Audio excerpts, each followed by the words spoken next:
Vamos a ver, en relación al texto al texto de la ponencia, en el que el Grupo Popular ha recogido en todo o en parte algunas de las enmiendas de mi grupo, pues naturalmente agradezco el espíritu del Grupo Popular.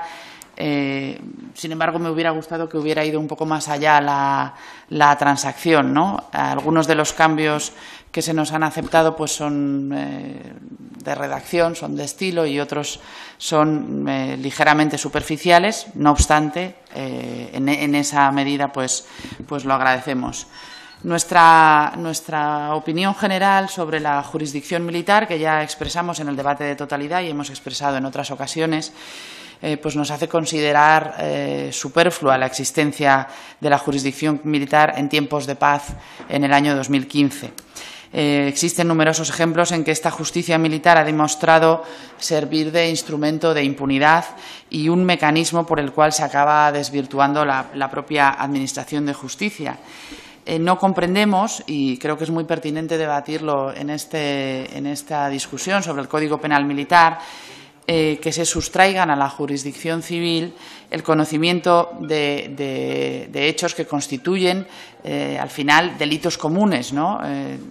Delitos comunes que, a pesar de que hemos presentado numerosas enmiendas en este sentido, pues se siguen adscribiendo en este Código Penal a la jurisdicción militar, y nosotros pensamos que tendrían que haber pasado a la jurisdicción civil, naturalmente con las modificaciones legales que ello conllevaría, porque que se incluyan dentro de un Código Penal Militar delitos comunes lo que hace al final es crear una jurisdicción de excepción y que inevitablemente deriva en situaciones clientelares en esos ámbitos administrativos o burocráticos, y además produce una administración de justicia notablemente opaca. Por lo tanto, nosotros seguimos instando y seguimos defendiendo la desaparición de esa jurisdicción militar, al menos en tiempos de paz y al menos en todo lo relativo a delitos comunes.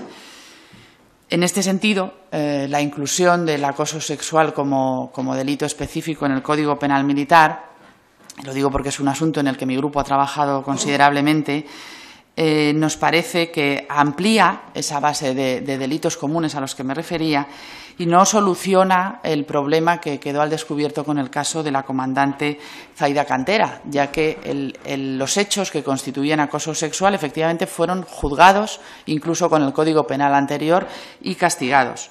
El acoso sexual nosotros defendemos que debe tener un enfoque en primer lugar preventivo, y el hecho de que se incluya el delito no quiere decir que se vaya a reducir el acoso, simplemente quiere decir que se llega a un punto en el que existe ese delito que, insisto, ya podía ser castigado con el código anterior, pero no evita, que es el principal objetivo, o debería ser, no evita que los hechos se produzcan. Eso se evita con un enfoque preventivo. En segundo lugar, el acoso que en aquel caso no fue castigado fue el acoso laboral y profesional, por lo tanto también resulta una consideración muy parcial del asunto.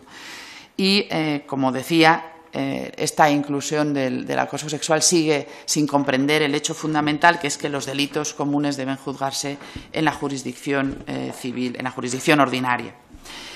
En segundo lugar, una gran parte de nuestras enmiendas también iban destinadas a excluir a la Guardia Civil de la aplicación de este Código Penal Militar. A nosotros nos parece que no debería estar vigente para este cuerpo, así lo hemos dicho en numerosas ocasiones, pero también ha sido en vano. Y, por último, me gustaría recordar las enmiendas de mi grupo que permanecen vivas y que, por tanto, someteremos a votación al final de la comisión. Como decía, el que no se aplique el Código Penal Militar a la Guardia Civil, que se elimine de este Código Penal Militar delitos como el delito de traición, delitos que comprometen la paz o la independencia del Estado, y delitos contra las personas y los bienes protegidos en caso de conflicto armado, delito de rebelión en caso de conflicto armado internacional, delitos de prevaricación de los funcionarios públicos, cohecho, tráfico de influencias, malversación, fraudes y exacciones ilegales. Todos estos son delitos que, como decíamos, pedíamos que pasen a la jurisdicción ordinaria. También hemos pedido eliminar que cuando la pena preestablecida en el Código Penal sea la de trabajos en beneficio de la comunidad, se aplica a los militares la pena de prisión de 2 meses y 1 día a 3 meses, algo que ha cambiado por la localización. También sugeríamos eliminar que en algunos artículos a los militares se les castigue con la pena superior en grado establecida en el Código Penal. Pedíamos incluir la razón de pertenencia a una asociación profesional de miembros de las Fuerzas Armadas entre posibles discriminaciones graves, ya que creemos que se han producido situaciones de este hecho. Eliminar el concepto de arbitrariedad de los excesos en el mando, los incrementos de penas por el mero hecho de ser militares. La remisión al Congreso de los Diputados de un proyecto de ley orgánica de modernización de la jurisdicción militar para su plena homologación con los demás órdenes jurisdiccionales. El que, mientras no se hayan integrado los órganos de la jurisdicción militar en el Consejo General del Poder Judicial, se remita la estadística de la jurisdicción militar a la Comisión de Defensa de esta Casa, del Congreso de los Diputados. Que se modifique la Ley de Derechos y Deberes para proporcionar más locales y medios adecuados para uso común a las asociaciones profesionales. Y, por último, que se modifique la Ley de Derechos y Deberes para que las asociaciones profesionales puedan celebrar dichas reuniones en centros, organismos y unidades de las Fuerzas Armadas.